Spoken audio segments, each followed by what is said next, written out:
Krishnamurti realmente, como él mismo se decía, fue un filósofo atípico, ¿eh?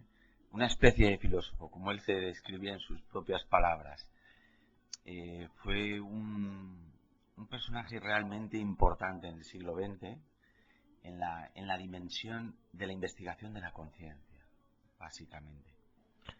Y fue un investigador que realmente nos propuso, de una forma radical e intensa, investigar en la propia cuestión de lo que es el conocimiento, la manera de cómo aprendemos, la manera de cómo conocemos.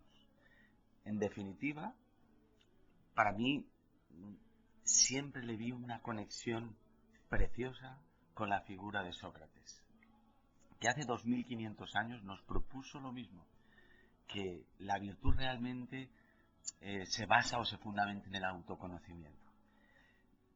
Han pasado muchos filósofos a lo largo de la historia, pero Krishnamurti posiblemente durante toda su trabajo, durante toda su vida, que fue extensa, insistentemente trabajó en esta línea, en el trabajo de autodescubrimiento, autoconocimiento, en definitiva en la cuestión del conocimiento. Al final nos va a proponer que puede existir una manera diferente de aprender, que puede llevarnos a una transformación verdadera del ser humano. Eso yo creo que es el aspecto esencial de su filosofía. Realmente fue a través de mi familia, cuando yo aún era un adolescente, a través de mi abuela, que era muy interesada y muy estudiosa de la filosofía oriental en concreto. Y bueno, pues ya de adolescente me inicié con alguna lectura de Krishnamurti que estoy seguro que no comprendí en aquel momento.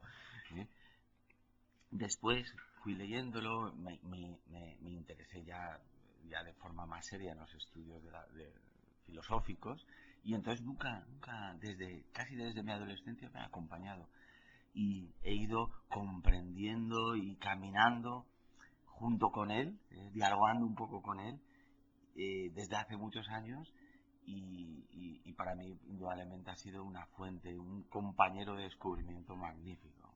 Y fundamentalmente, no de forma azarosa, digamos, con muchos científicos del siglo XX se acercaron a la propuesta de Krishnamurti porque era una propuesta muy cercana al espíritu científico, digamos, puro o creativo, una propuesta investigadora, sin una propuesta de descubrimiento, sin condicionamientos, sin elección, sin prejuicios, sin conclusiones, para descubrir la realidad de los hechos.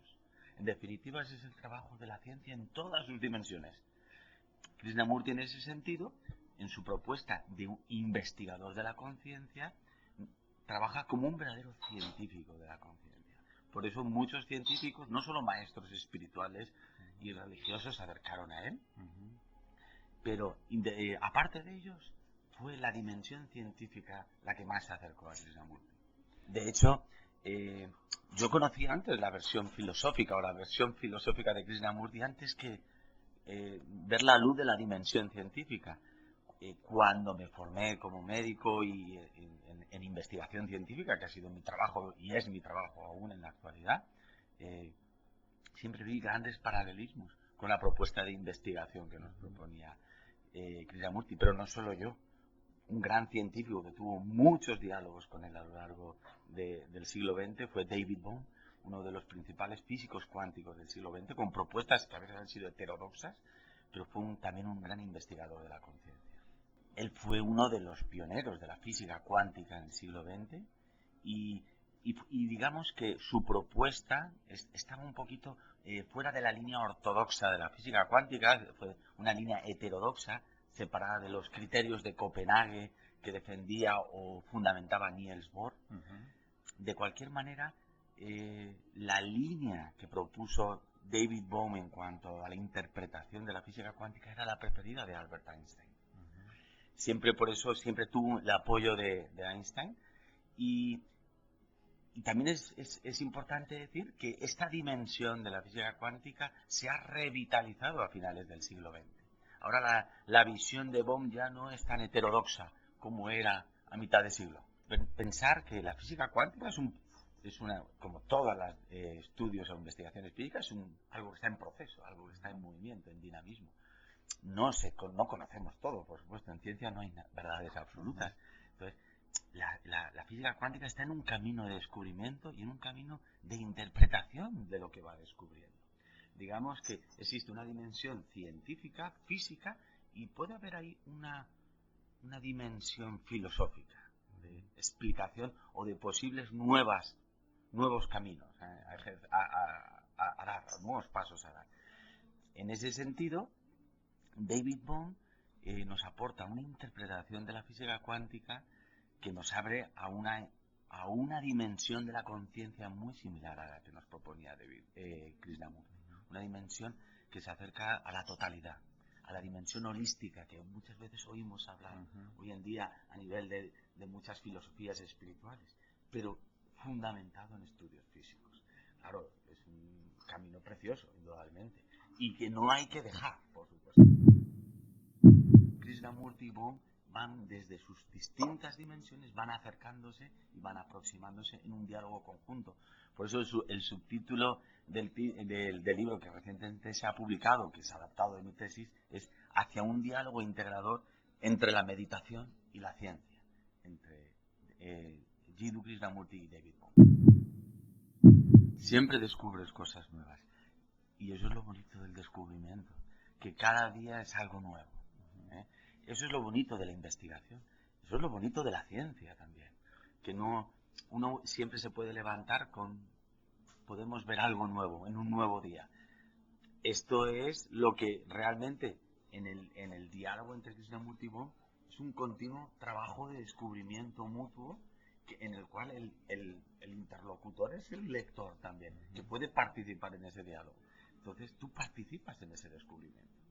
Para mí, que llevo muchos años trabajando en su obra, para mí creo que nos dio la clave de lo que es el conocimiento de uno mismo, una forma diferente de aprender.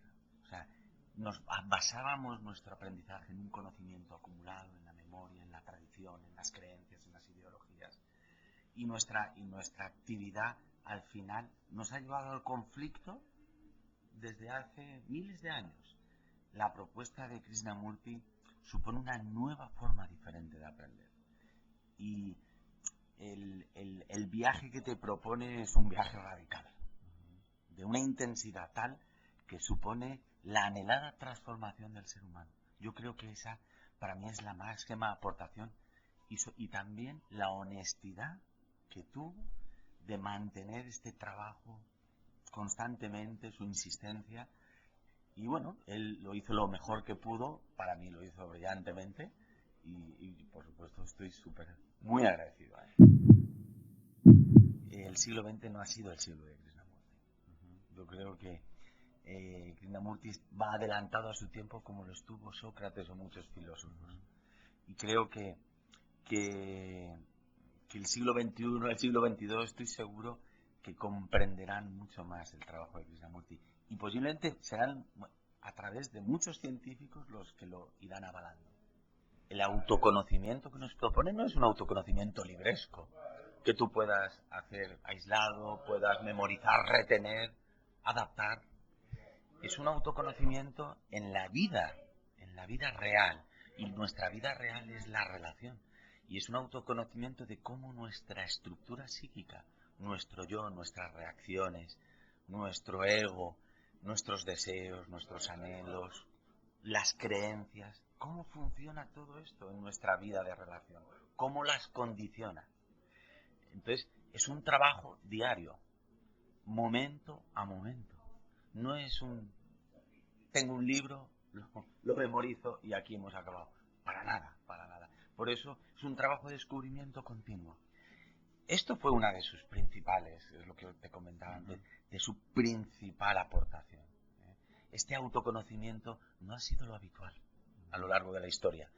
Nos lo propuso Sócrates, pero digamos que yo siempre he visto que Krishnamurti acabó el cuadro que empezó Sócrates de una forma genial. Darse cuenta sin elección es la observación, esa atención sin el condicionamiento de todas nuestras creencias, prejuicios, conclusiones previas. ¿Cuántas veces escuchamos al otro y estamos escuchándole con el filtro de nuestras creencias? No estamos escuchando realmente. Escuchamos lo que queremos escuchar. Entonces, esa darse cuenta, esa conciencia, no puede ser de otra manera que sin prejuicios, sin una elección previa, sin una conclusión previa. Ese es el trabajo que hace el científico también, al observar la naturaleza, si no está sesgando su propia investigación. ¿Cómo podemos descubrir lo desconocido a partir de lo conocido?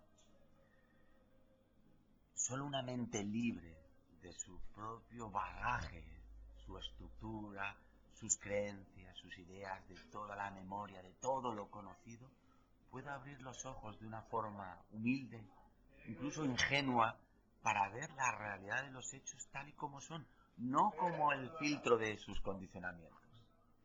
¿Entiendes? Por eso, esta observación realmente es la libertad que él hablaba. Esa es la verdadera libertad. Estar libre de uno mismo, de todos sus condicionamientos, prejuicios, conclusiones. Si no, no es posible la investigación. Es un trabajo diario, pero hay algo mejor. No nos aburriremos, siempre hay trabajo. Como la vida, siempre está en continuo movimiento, en continuo proceso. Es un arte de vivir acorde a con lo que es la vida holística y ordenada. Indudablemente merece la pena conocer el trabajo de este hombre, porque es la propia autoeducación, es la importancia que tiene la educación en nuestra sociedad actual.